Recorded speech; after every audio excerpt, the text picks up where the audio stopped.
वंश पर शेर शिवराज है। जय भवानी, जय भवानी, जय शिवाजी, जय शिवाजी।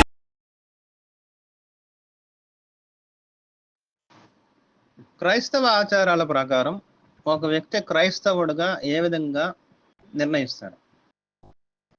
వాళ్ళు చర్చిలోని వాళ్ళ పాస్టర్ ఎదుట వాళ్ళ అంగీకారాన్ని తెలిపిన తర్వాత బాప్టిజం అనేటటువంటి ఒక ప్రక్రియను పూర్తి చేసి అప్పుడు వాళ్ళు పరిపూర్ణ క్రైస్తవుడుగా అంగీకరించబడతారు. బాప్తిజం అంటే నీళ్లలో వెనక్కి ముంచేసి అతనికి ఒక కొత్త పేరు పెడతారు. అక్కడ నుండి అతన్ని వేరే పేరుతో పిలుస్తూ ఉంటారు చర్చిలోకి వెళ్ళాక.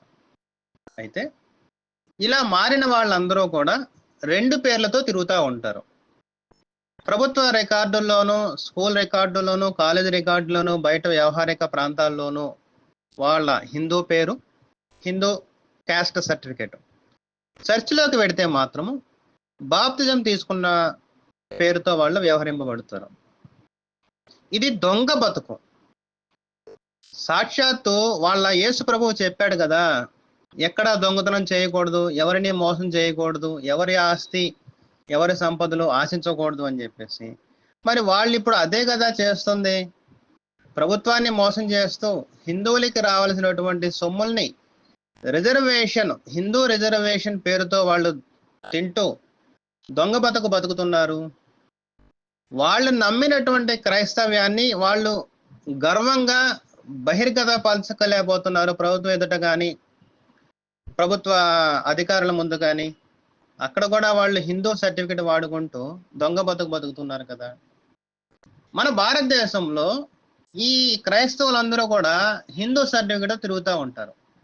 ఎక్కువసేపు నాస్తికుడు గాను, బౌద్ధుడు గాను వేషాలు వేస్తూ ఉంటారు.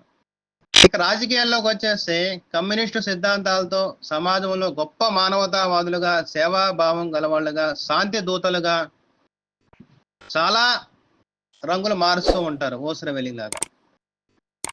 భారతదేశంలోని క్రైస్తవుడు హిందూ మతంలో బ్రాహ్మణులను, కుల వ్యవస్థలను గూర్చి తులనాడుతూ తమ క్రైస్తవ్యం ప్రపంచంలోని విశ్వాసాలను, సంస్కృతులను ఎలా ఉక్కుపాదంతో అణిచివేసిందో మాత్రం చెప్పలేడు.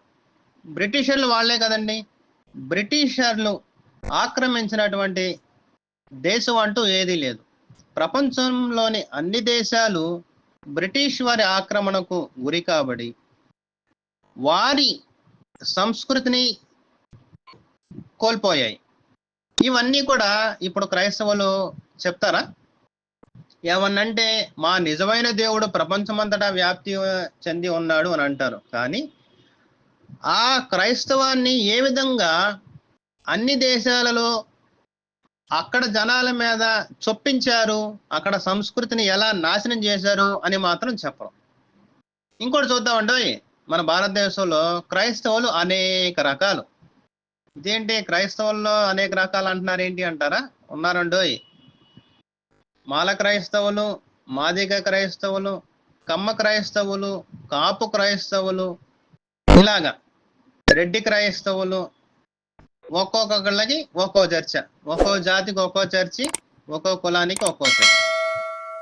మా క్రైస్తవంలో ఈ తారతమ్యాలు ఏమీ లేవు, మేమంతా కూడా ప్రభు బిడ్డలు అని చెప్పుకునే వాళ్ళే కమ్మ కాపు క్రైస్తవులు ఒకళ్ళ పిల్లల్ని ఇంకొకళ్ళ పిల్లలకి వివాహం ఇచ్చి చేయరు. అంటే కమ్మ కులంలోని క్రైస్తవులు, కమ్మ క్రైస్తవులు అని చెప్పుకునే వాళ్ళు ఎవరైతే ఉంటారో వాళ్ళ పిల్లలకి వివాహం చేసేటప్పుడు మతం మారినటువంటి కమ్మ వారికి మాత్రమే చేస్తారు.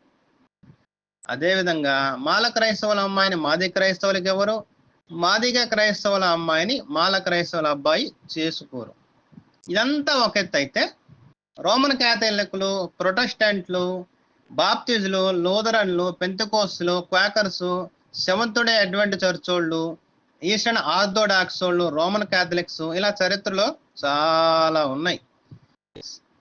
ఇక ఇలాంటి తారతమ్యాలు, సిద్ధాంతాలు, వైరుధ్యాలు, హెచ్చుతగ్గులు, ఆచారాలు, వర్గపోరు, అగ్ర క్రైస్తవ సంఘాలని ఇలాంటివి ఎన్నో పాచిపోయిన రోజు క్రైస్తవంలో ముక్కి మొలుతూ ఉంటే వీళ్ళందరూ వచ్చేసి హిందూ ధర్మంలో అనేక తారతమ్యాలు ఉన్నాయి, వర్ణ వ్యవస్థ ఉంది, మనుస్మృతిని కాల్చేయండి అని చెప్పేసి ఓకదంపుడు ఉపన్యాసాలన్నీ కూడా ఇస్తుంటారు. ఇవన్నీ కూడా ఈ పాస్టర్లు ఎవరైతే ఉన్నారో ఆ సంఘానికి వెళ్ళేటటువంటి వాళ్ళ మెదడులో చొప్పించి పాస్టర్ల యొక్క స్వలాభాన్ని పెంచుకునేలాగా చేస్తూ ఉన్నారు. మన తెలుగు ప్రాంతంలో బాగా బాగా పాపులర్ అయినటువంటి పాస్టర్లు కల్వరి సతీష్ ఎవరండి? అతను ఒక కాపు కులానికి చెందిన వ్యక్తి. కేయ పాల్ ఎవరండి? అతను ఒక కాపు కులానికి చెందిన వ్యక్తి. బ్రదర్ అనిల్ అంటారు, ఆయన ఎవరండి? ఆయన ఒక బ్రాహ్మణ కులానికి చెందిన వ్యక్తి. అయినా సరే వాళ్ళ క్యాస్ట్ సర్టిఫికెట్ లో ఇప్పటికీ కూడా క్రిస్టియన్ అని పెట్టుకోకుండా హిందూ అని వాళ్ళు ఇంకా చలామణిలో అవుతూ వాళ్ళకు వచ్చేటటువంటి సంఘ సభ్యుల్ని మోసం చేస్తూ ప్రభుత్వాన్ని కూడా మోసం చేస్తూ ఉన్నారు.